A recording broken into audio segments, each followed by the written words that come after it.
और अब आपको खबर देंगे, कराची में पुलिस ने 12 साल बच्ची को ज्यादती के बाद कत्ल करने वाले मुलजिम को गिरफ्तार कर लिया।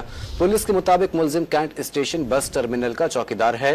वाकये से कबल की सीसीटीवी फुटेज डॉन न्यूज को मौसूल हो गई। इस पर हम बात करेंगे डॉन न्यूज के रिपोर्टर इमरान हफीज। इमरान, फुटेज में क्या कुछ वाजे है और मुलजिम के बारे में बताइए, क्या उसका कोई क्रिमिनल रिकॉर्ड मौजूद है?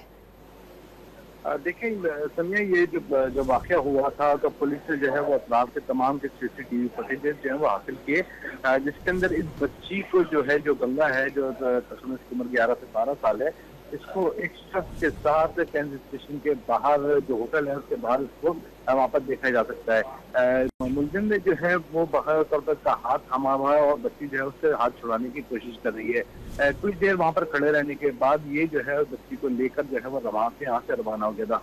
पुलिस ने जो है वो तकरीबन 12 अफराद, मुश्तबा अफराद को हिरासत में लिया था और उनसे बाकायदा तफ्तीश का आगाज किया। तफ्तीश के अंदर जो मुलजिम बुखान ने अपने इस घिनौने जुर्म का इतराफ किया और अपने दीगर जो शरीक जुर्म मुलजिमान है उनके भी नाम जो है पुलिस के सामने अफशा किए। जी, बहुत शुक्रिया इमरान, आपने हमें अपडेट किया।